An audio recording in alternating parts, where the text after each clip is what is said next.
Hi everyone, it's Mike here. Just a quick announcement. You are about to listen to a preview, a little taster of the first Moonshots Master Series. And it's all about motivation. And we've got lots of inspiration from people like David Goggins. We've got the science of self-determination theory. We even have the means to get 1% better every day with James Clear. So all of this is in the Moonshots Master Series, episode 1. And you're going to get a short preview of it. I hope you enjoy it. And if you'd like to listen to the entire show, just head over to moonshots.io, click on members, become a member, sign up. It's just $1 a week, and you will get special VIP access to our Master Series. Enjoy.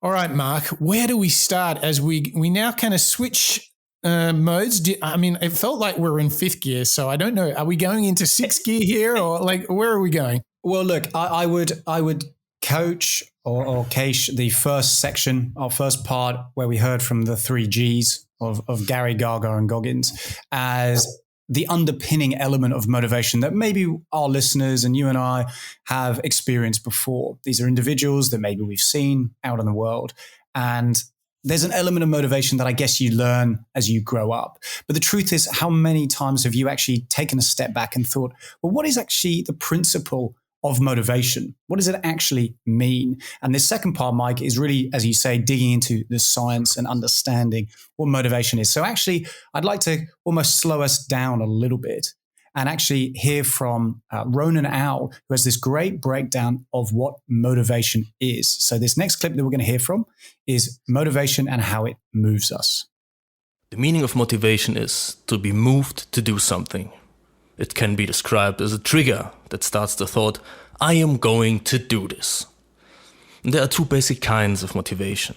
There's intrinsic and there's extrinsic. If you are intrinsically motivated, you will perform a task because you enjoy doing it. You are having fun.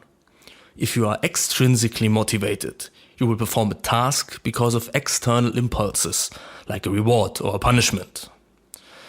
To determine whether a task is motivated by intrinsic or extrinsic impulses, we can use the concept of the psychological needs provided by the self-determination theory.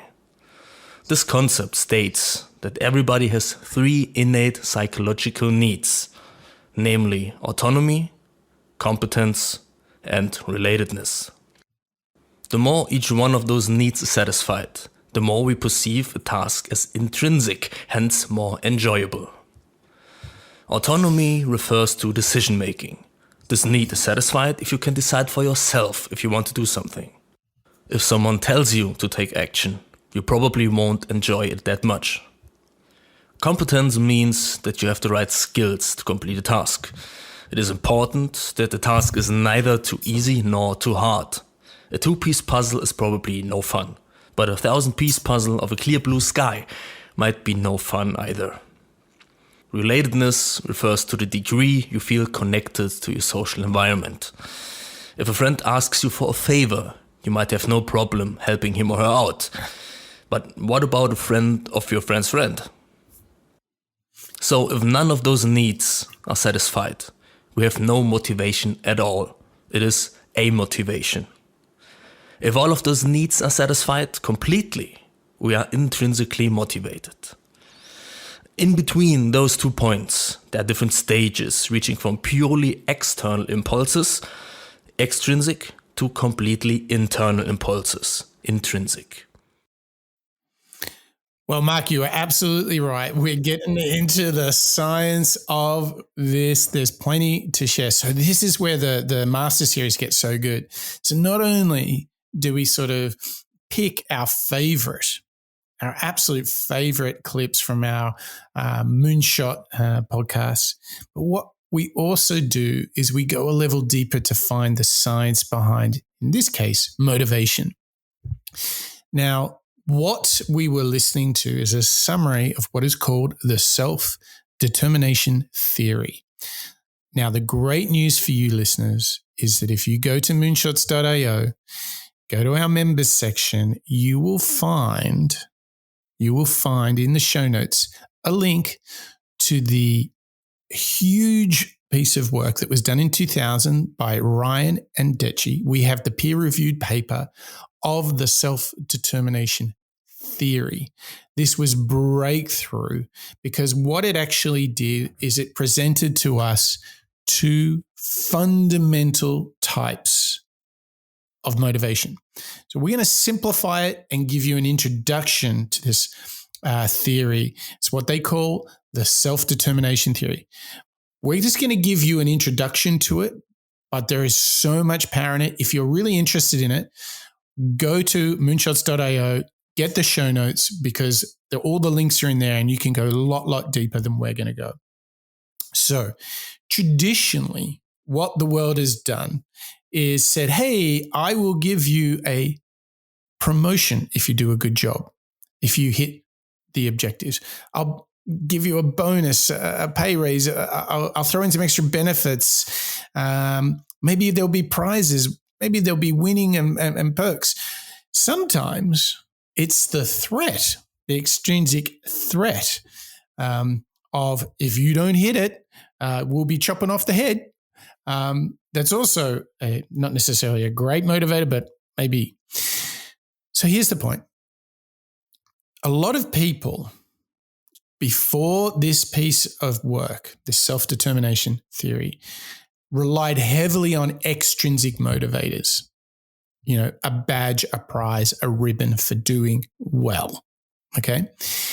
What the long-term winners, people who become the best version of themselves, what this study found is it was those that had intrinsic motivation.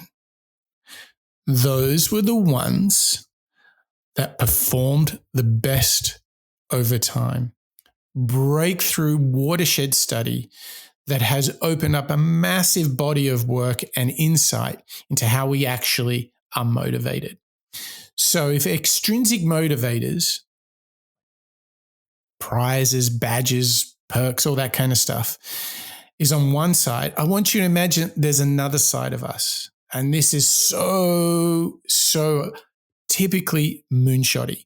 It's all about what is deep and inside of us. In fact, Mark, it's what we just heard, right, from Gaga, Goggins, and Gary Vee, isn't it? Well, exactly. You know, you could argue that for those who don't know about self-determination theory, SDT, it's just their personality. They're just driven to do this because they want to get out there. But the truth is they are pure personifications or demonstrations of that intrinsic motivation, aren't they? They're doing it from themselves. They're doing it. Gary Vee, I'd say he's certainly passionate, but also he's curious about the world, right? Exactly. So intrinsic motivators are the secret sauce.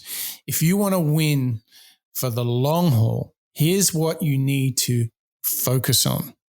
Enjoyment of the task at hand, enjoyment in your day, purpose in your day, growth in your day, curiosity, passion, self-expression, and fun. You have to work hard on these things. They do not, and this is really important, they do not just turn up and say, hey, I'm Mr. Enjoyment. I'm here to give you an enjoyable day. You got to work at these things. You've got to find the things that bring you growth and curiosity, enjoyment and purpose.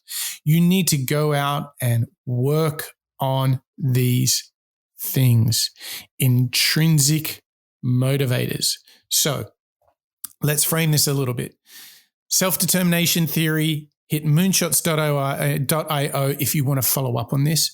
It's a landmark piece of work. In a moment, we'll get to Daniel Pink, who built upon this and put it in context of work, which I think is super helpful for a lot of our moonshotters.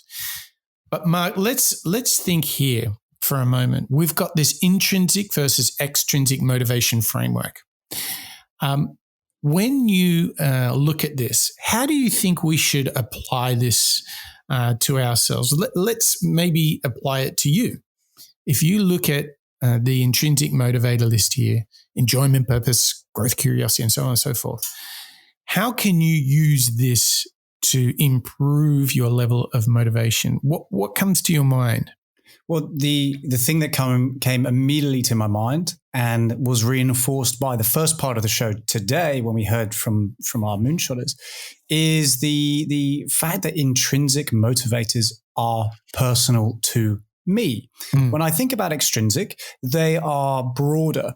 You mentioned pay rises, promotions, bonuses, a carrot on a stick. Those are things that could be applied to you or me or our listeners or anybody else in the world. Those are physical elements, aren't they?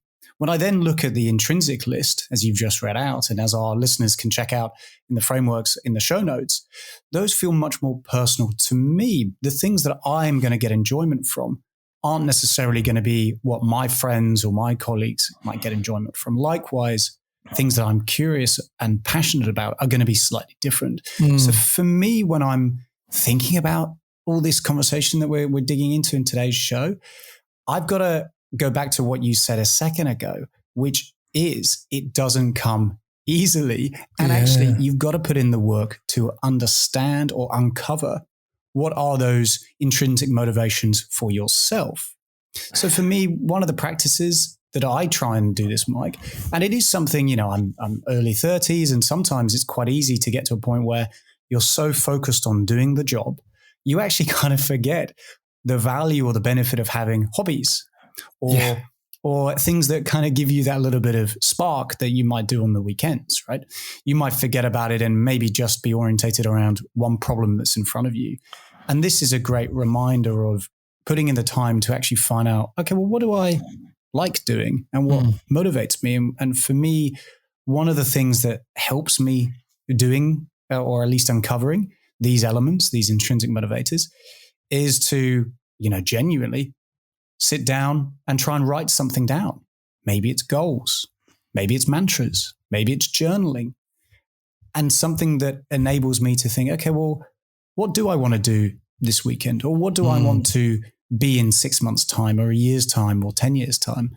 And gradually, if you know where you want to go, maybe it doesn't have to be, CEO or world famous podcast host, whatever it might be. It could be something much smaller. I just want to be able to run a 10K marathon. Yeah, totally. When you can break it down and think, okay, well, now I can just go out and find a way that matters to me and something that I can go and own and have fun doing. That's kind of where I get my motivation. Absolutely. So for me, it is being able to define in your work, in your personal life, the things that bring you purpose, enjoyment, growth, curiosity, etc. So